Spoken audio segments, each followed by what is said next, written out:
You are 41 years old. It's a Sunday in March, and a man you have never met just said your name into a microphone in front of 1,500 people. They're standing. Somewhere in that noise, your publicist is crying, and the one person you want to talk to isn't in the room. He quit acting 9 years ago. He was better than you. Everyone said so back when nobody was saying anything about either of you. You haven't spoken since. This is your life as an actor, every level of it. The money, the rooms, the people who stop calling, and the ones who suddenly start. Rewind to the beginning, when your whole audience was a webcam on a stack of books.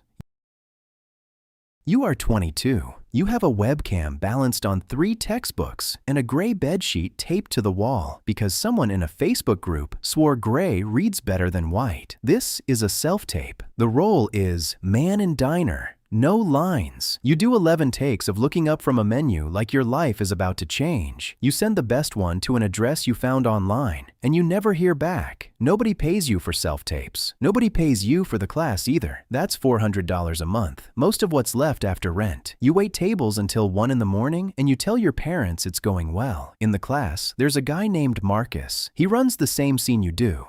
The one everybody does. And when he finishes, the room goes quiet in a way it never quite does for you. You drive home thinking about it. You wanted to be seen. Right now, nobody is looking.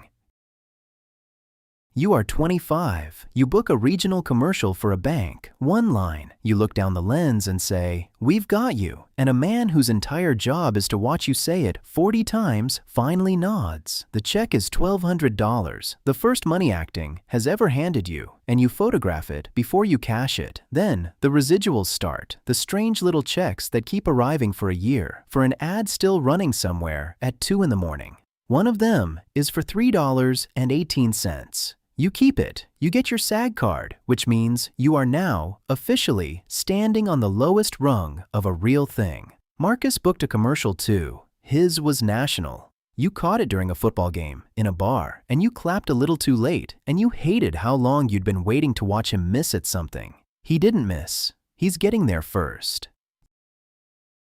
You are 29. A casting director who has been telling you no for 6 years finally says yes, and you spend 2 days on a network crime show playing suspect number 2. $9,400 for 2 days. You have 4 lines. You rewrite none of them, and you hit every mark because by now the lesson is clear. Being easy to work with books you more than being brilliant does. It airs on a Tuesday. Your mother pauses the television on your face, photographs the screen, and sends it to relatives who once asked, gently, whether you'd thought about a backup plan. For one night, you are the most famous person your family knows. By Friday, nobody on the show remembers your name.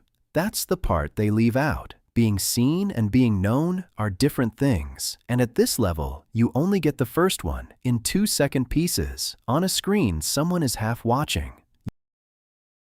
You are 33. You book a series, regular, $45,000 an episode, 10 episodes, and for the first time in your life, the math runs the other way. The money comes in faster than you can find reasons to worry about it. You have a quote now, a number your agent says out loud, and other people either meet or they don't. And people start to recognize you. A stranger stops you on the street, says your character's name, asks for a photo, and it is the best feeling you have had in years. Proof that all of it was real, that someone out there is actually watching. You sign your first autograph on the back of a receipt and you grin the whole drive home. You go back to the diner where you used to wait tables, and the kid working your old section knows your face now, and you leave a tip big enough to feel like a thank you. Marcus has a series too, across town. At a party you finally meet, and you hug like a war just ended. And for one night, it doesn't matter who's ahead. You are, for the first time, exactly where you told everyone you would be.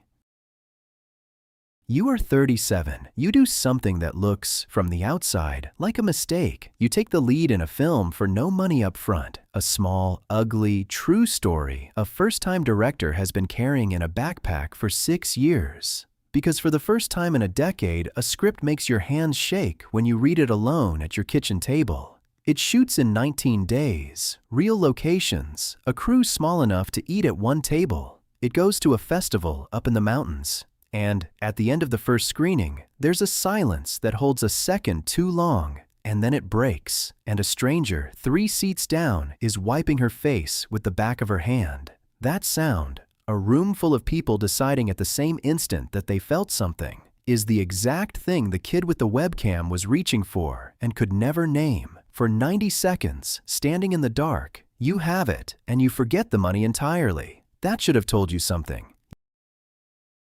You are 38. The festival turns your phone into something that won't sit still. By the end of that week, there's an offer with a number you make the assistant read out twice, $4 million, to play the second lead in a loud, expensive blockbuster.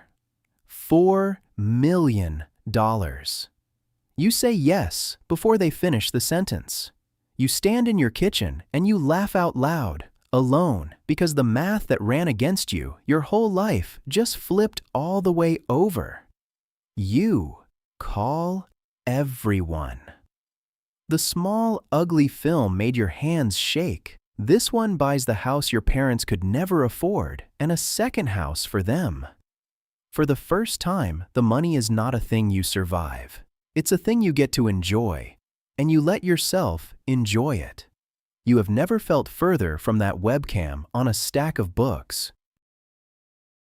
You are 41. The number is $20 million now, plus points, a way of getting paid you didn't understand until you were rich enough for it to come find you. You don't audition anymore. Things apply for you. And the recognition that used to thrill you, the stranger on the street, the photo, the first autograph on a receipt, doesn't stop now. It never stops. People don't ask anymore. They reach. They film you eating. They learn which restaurant, which gym, which gate at the airport.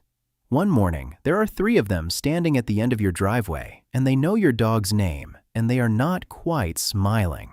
The fans who made it feel real have turned into something you lock a gate against. You hire a man whose whole job is to stand between you and the people who love you. And then, one Sunday in March, a stranger reads your name off a card, and 1,500 people rise to their feet. The exact thing the kid with the webcam ached for. And you sit there in the roar, completely visible, and feel almost nothing at all. That night, Marcus calls. The one person from before any of this. He hasn't acted since the part you both wanted and you got. He runs a hardware store 3 states away. He's calling to say congratulations, and he means it, and underneath it, so carefully that neither of you has to name it. He's asking whether there might be anything for him, any small role, any room you could find. You have all the room in the world, a gate around it, and no one inside you would open it for. You wanted to be seen. You forgot that being seen and being watched are not the same thing. You don't take the award home that night. You leave it in the car. You sit in a driveway that cost more than the house you grew up in, and you call a hardware store 3 states away after closing, and it rings and rings and rings.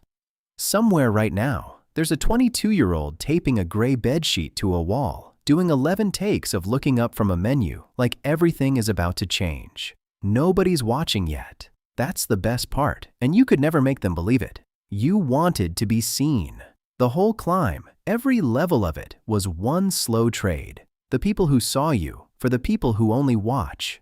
Drive home careful. The phone always rings eventually.